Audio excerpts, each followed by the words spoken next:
In today's show, Bitcoin traders eye key levels as U.S. jobs shock sends the Bitcoin price past 71 Gs. We'll be breaking down the latest technical analysis and quoting Max Kaiser, a cycle minimum high of 220,000 per Bitcoin in play. We'll also be discussing financial institutions want Bitcoin and ETFs. I'll be sharing the latest from Blockstreams.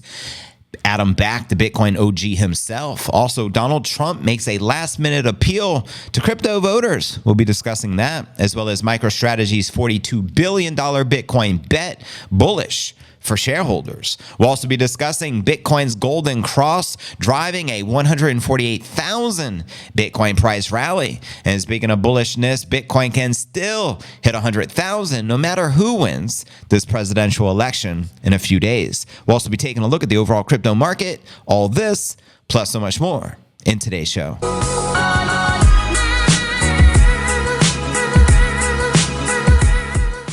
If you're new to the channel, very important to smash the likes, then hit the subscribe button and subscribe. It's free. And then hit the bell icon, turn on all notifications. Today is pod episode 1805. I'm your fearless host, JV, and today is November 1st. So happy first of the month. Let's get it. A big week ahead of us. Obviously, election day is only 4 days out on November 5th. And so stack sats accordingly. We may get a Trump pump. And but anyways, let's dive right in with our market watch as we do each and every day. You should be seeing Coin360 pull up here. Bitcoin trading at roughly 69.3 at the time of the live. We have Ether pulling back, BNB in the back, but XRP is in the green barely. Big news, another ETF application for XRP. I think that's why it's actually in the green today. And checking out coinmarketcap.com.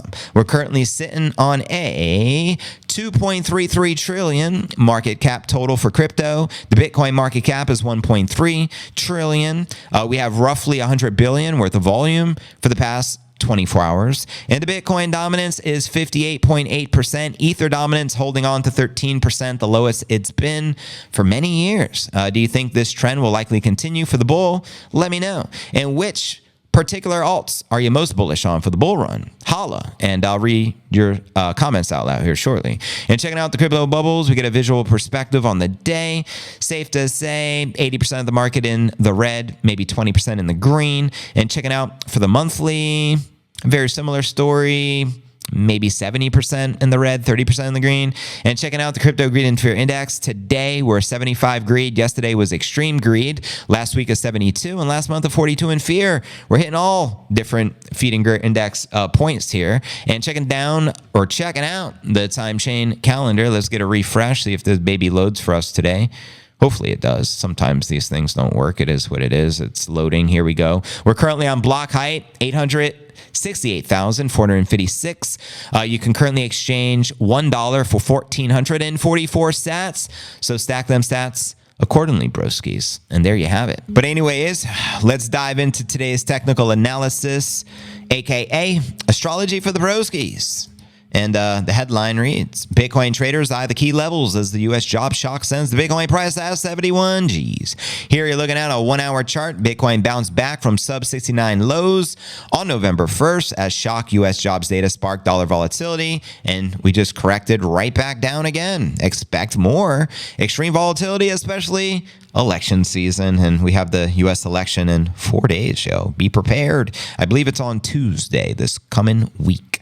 Now, okay, check it. Trading views showed a Bitcoin price rebound setting in after October print of non-farm payrolls. These came in dramatically below the expectations, with the economy adding 12,000 jobs versus the expected 106,000. The tally for both September and August was also revised down significantly by 31,000 and 81,000. Unemployment conversely came in on target at 4%, quoting the Kabisi letter. This marks the lowest number of U.S. jobs added since July of 2021. All signs continue to point towards a weaker labor market. They also added it expected the Fed to cut interest rates by another 0.25% at its upcoming meeting November 7th, 2 days after the election. Let me know if you agree with that. Now, the U.S. dollar index, we know as the DXY, suffered on the data release, dropping to 103 before their recovery. And quoting analyst Mikhail Bande-Pop, there we go, he says, noting that the NFP results were worse since January of 2021. Referring to loosening economic conditions, he predicts that the reversal is around the corner as labor markets are getting softer. Now, Bitcoin itself, meanwhile, made an effort to recoup snap losses that had surrounded the October monthly candle close. Bitcoin was around 1.6% on the day and passed in 71, and we just corrected right back down to 69, where we're currently at. And I say we're going to have more volatility. Volatility equals the life force, so embrace it. Ideally, the market is setting the next one-day higher low here with sustaining market demand around 69 Gs, according to SCU. Another important one-day close later today, as well as November's open, is important for the trend. The trend is your friend, as they say.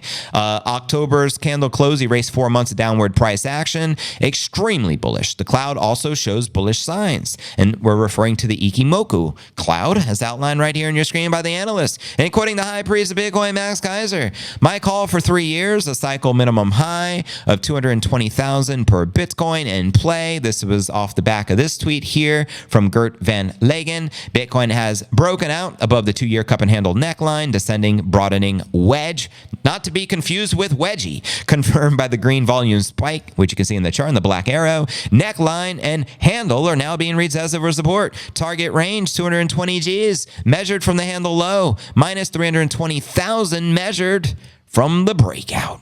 So there you go, yo. And now let's pull up some of the live charts. Live Action Jackson, right here, live and in the flesh. This is via TradingView via Coinbase. Right now, Bitcoin trading above 69,300. This is the 1-hour chart. We do have some bull targets in the red at 75.3, and in the green, just under that, is a double bottom target sitting at 74,500, which ultimately is price discovery mode. We just touched 73.6 maybe 4 days ago, putting us in the ballpark of price discovery. We need to break that mofo and ascend higher. Ascension is here, my friends. Now, checking out the 4-hour live chart, we also have a bullish pennant formation, which is bullish, looking pretty sexy right now. We also have a blue target sitting at 81,300, and we have the green target just under, sitting at 78.8, which is a bullish pennant target. And zooming out from the 4-hour power, we'll check out the daily. Daily Bitcoin chart shows us we did get quite a few consecutive green daily closes, but past 3 days have been red and corrective. And zooming out from the daily, we still have the sexy weekly cup and handle target sitting at roughly 124 Gs, baby. And we do have a bear target, but who cares about the Care Bears? It is what it is. And zooming out from the weekly, we'll check out the monthly real quick, take a quick glance. And the monthly shows us we had a green candle close for October and the month before as well in September. But November is here. Will we get a nice November historic close? You let me know your thoughts and thinking, and I'll read your comments out loud. Here's the latest from Mr. Adam Back, the Bitcoin OG himself. Financial institutions want the biddy in the ETFs, according to the Blockstream CEO. That's right. Bitcoin is bootstrapped sufficiently in terms of the institutional adoption, partly thanks to the U.S. spot Bitcoin ETFs. Adam Back, co-founder and CEO of Blockstream, and inventor of the Hashcash, yes please, told Forbes during the interview. Now the ETFs mean that the issuing financial institutions are interested in the expanding of those products and keeping them in the market. So the banking or financial institutional lobby now wants that to be there. Back noted that others also remain interested in the biddy adoption, including entire countries. Quoting him from the interview, you've got some other allies too. You've got the early stages of sovereign wealth funds and countries buying the biddy or Bitcoin related products and instruments. Nevertheless, Back to the other prominent Bitcoin continue to actively tell the Bitcoin story to ensure that the movement's ethos is not misrepresented. And there's the interview, a glimpse of it with Adam Back, the Bitcoin OG himself and the founder of the Hashcash. Yes, please. Back was an early Bitcoin developer, and in fact, I bet you he knows who Satoshi is or was.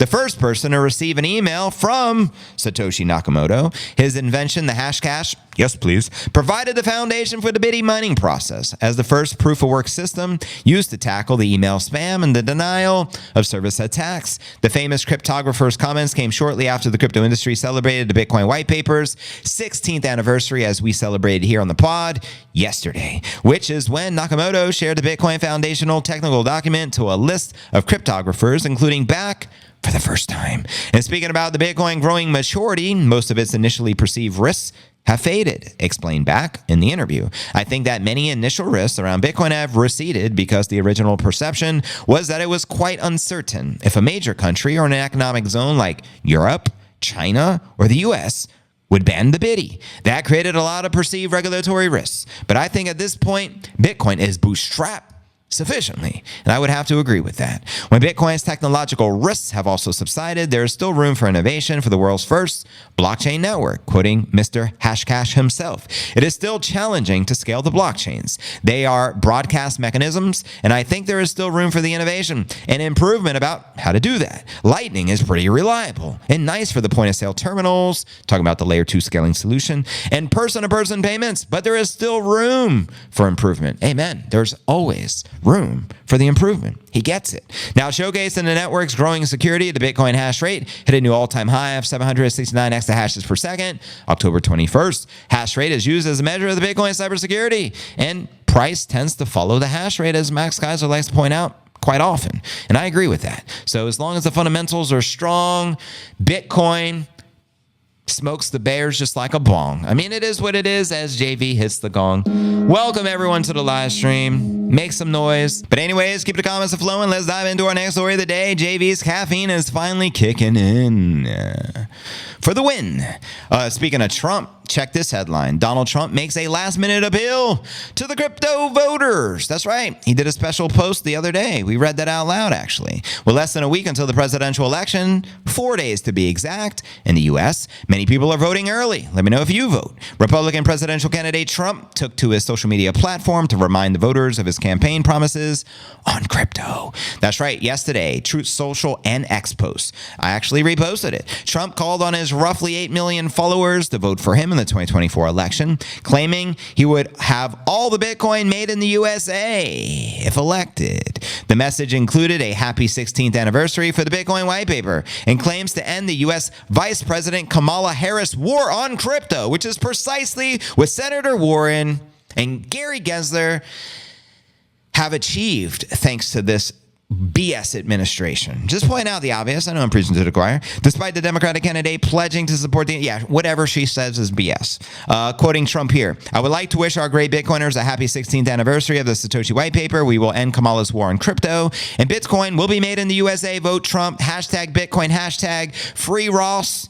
Day one, which he promised at the Nashville event. As of October, most polls showed Harris and Trump neck and neck in crucial battleground states where the results of the Electoral College vote will be likely decided. Early voting will end Georgia, Texas, Arizona, and parts of Idaho, Utah, Nevada on November 1st. That's today, with some states allowing voting through Election Day over the next 4 days. Now, during his time in office, Trump said Bitcoin was based on thin air. That was back in the day, I believe 2019, and referred to the crypto as a scam. In 2021, as a presidential candidate, he made several claims that could affect the industry, including promising to pardon Silk Road founder Ross Ulbricht, which he claims he'll do on day one. He announced that at the Nashville Bitcoin Conference. Restrict all remaining Bitcoin mining entirely within the U.S., making the United States of America a Bitcoin mining hub, and block the government from developing a central bank digital currency, which we all know is going to come down the pipeline one way or the other.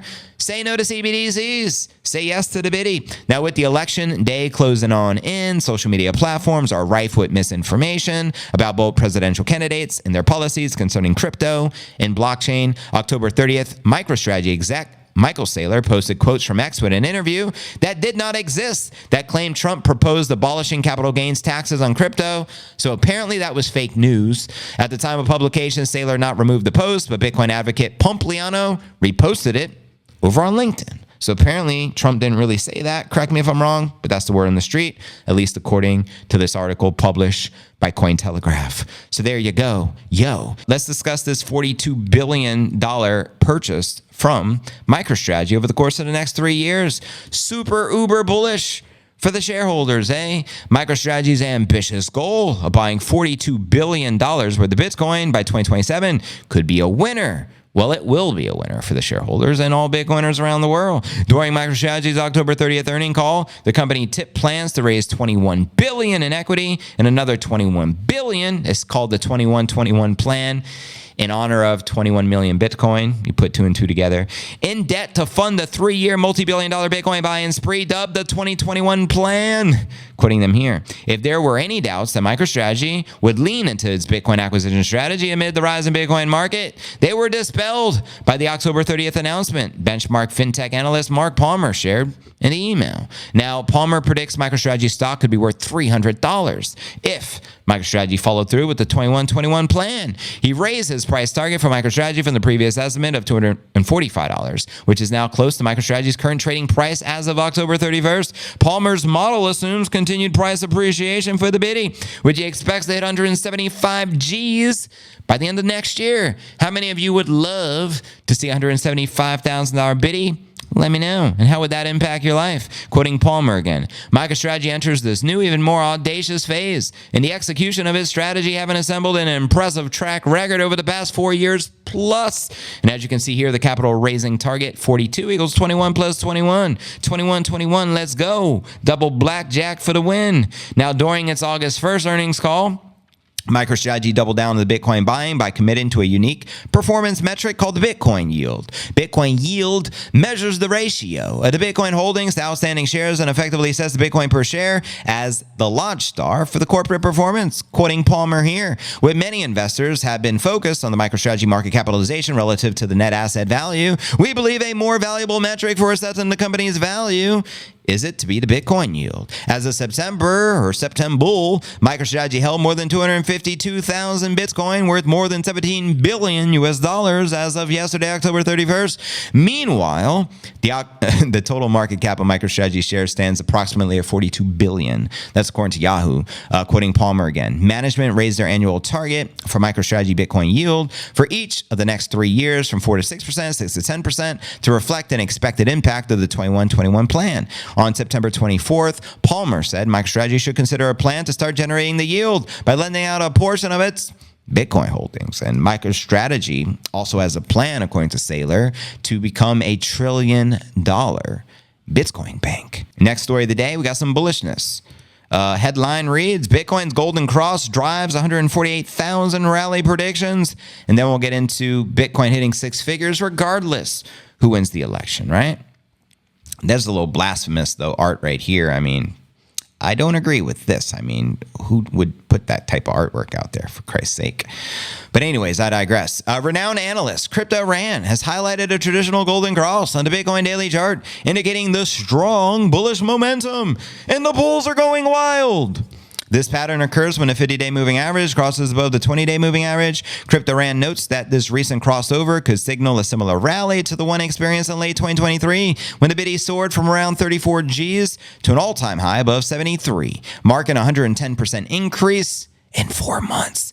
In his analysis, the analyst suggests that if history repeats itself, Bitcoin could aim approximately to 148,000 in the coming months. He mapped out a timeline of 137 days from the initial golden cross, indicating this rally could unfold from early to mid 2025.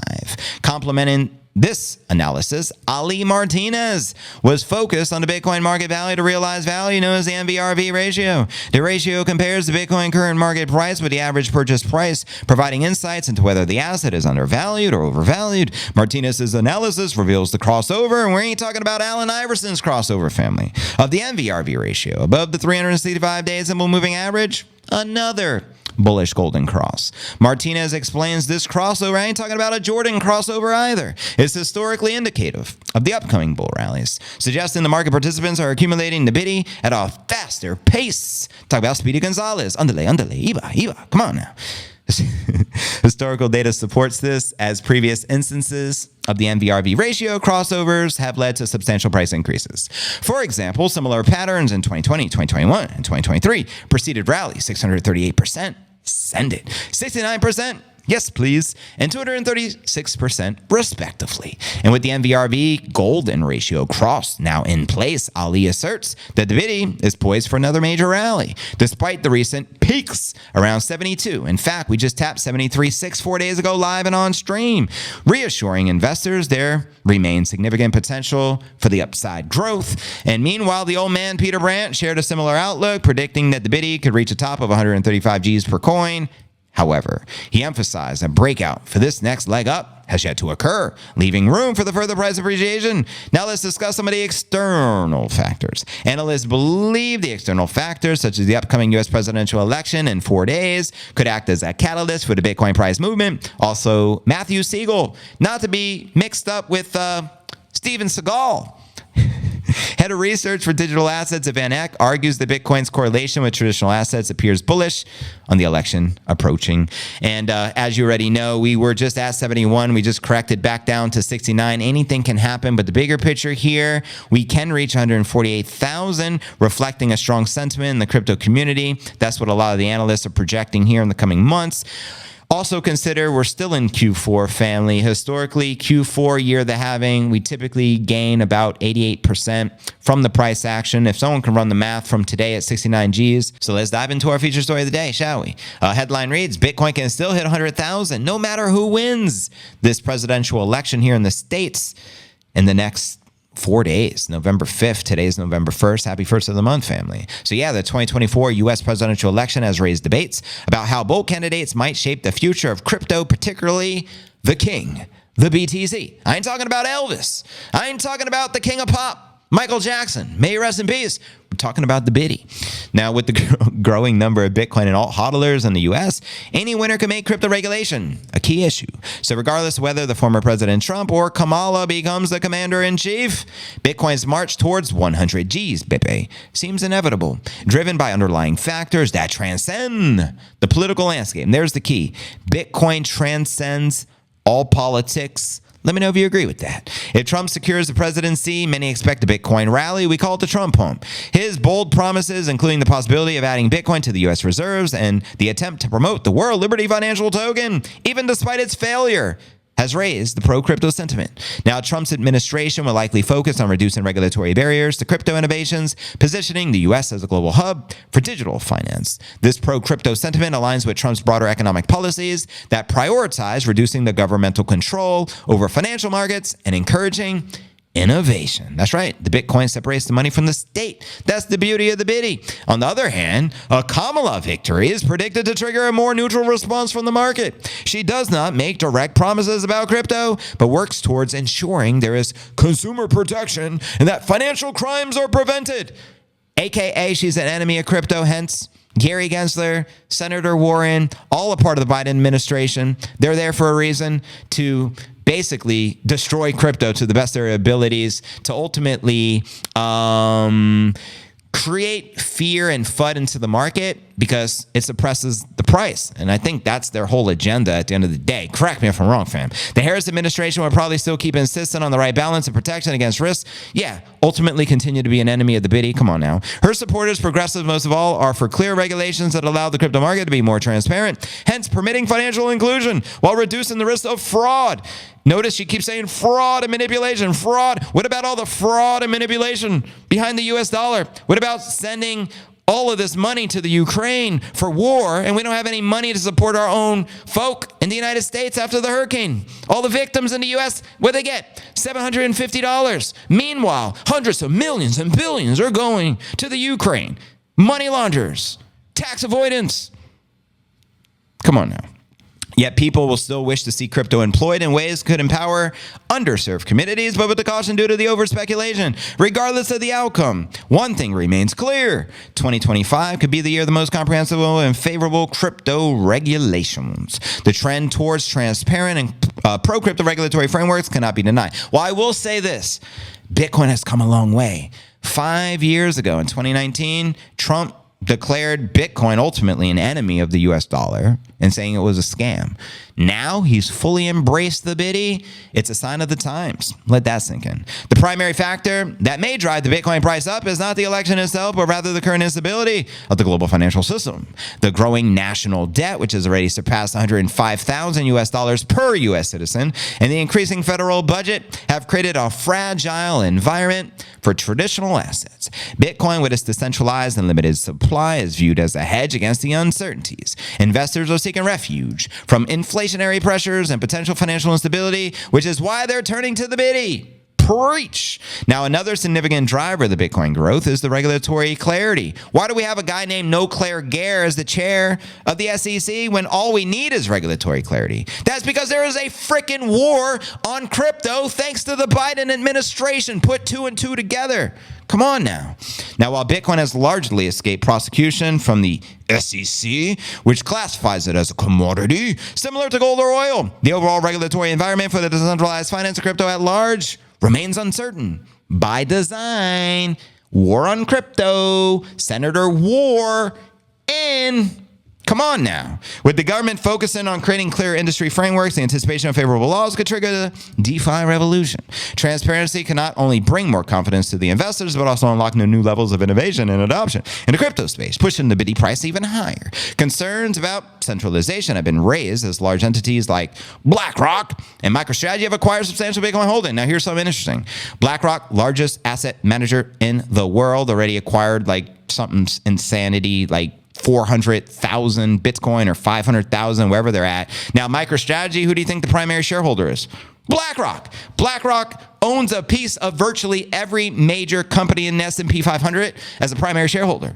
It's wild. Even Microsoft, second largest shareholder, BlackRock. Largest shareholder, Vanguard. You know what I mean? And they're about to vote. Shareholders are in the process of voting if MicroStrategy is going to adopt the Bitty. Now, big deal right here. And this is big news because Microsoft is one of the largest companies in the world. They have access to hundreds of billions of dollars of cash. If they adopt the Bitcoin and considering BlackRock as a primary shareholder, game on. Game on. However, Bitcoin remains decentralized, mostly thanks to being driven by the miners and the beautiful Bitcoin community. I salute you.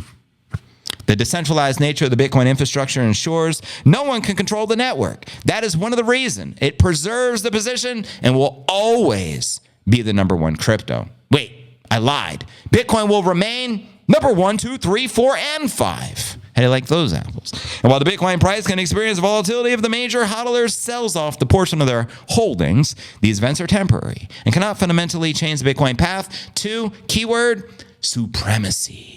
Yeah, I like that word. Furthermore, the approval of the Bitcoin ETFs marked a pivotal movement for the world of finance, bridging the gap between traditional finance and the crypto market. Since the launch of the Bitcoin ETFs back on January 11th of this year, Bitcoin costs stable, mostly staying above the 58,000 level, which is significant given the previous volatility. The introduction of the Bitcoin-based financial market, such as ETFs, encourages institutional money to enter the market, like entering the dragon, like Bruce Lee in his prime.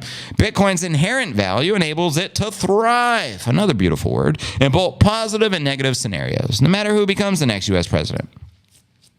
Despite regulatory changes or economic uncertainty, Bitcoin can benefit from the instability that plagues the other markets. As favorable regulations loom and the Bitcoin role as a hedge against financial instability becomes clearer, crystal clear, its price is becoming more and more likely to rise and reach 100 G's. So send it and let's freaking go. You feel me? Welcome everyone to the Q&A segment of the live stream. I'm going to read your comments out loud before we enter our after party. JV, uncensored, right?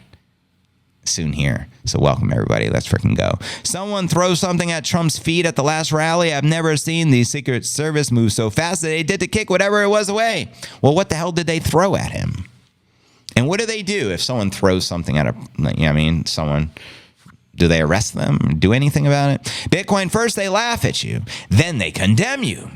Then they join you. Yeah, I remember back in 2017, when JV discovered the Bitty. Everyone laughed. JV, you're trading real money for the fake internet money? Retard. All right, maybe I'm exaggerating just a little bit. But that was the sentiment in the market. Like, we're going to trade real dollars? You kidding me? JV, I'm going to trade 1,500 real US dollars for the fake internet money? Who's laughing now? Who's laughing now? Jiving and thriving. Preach.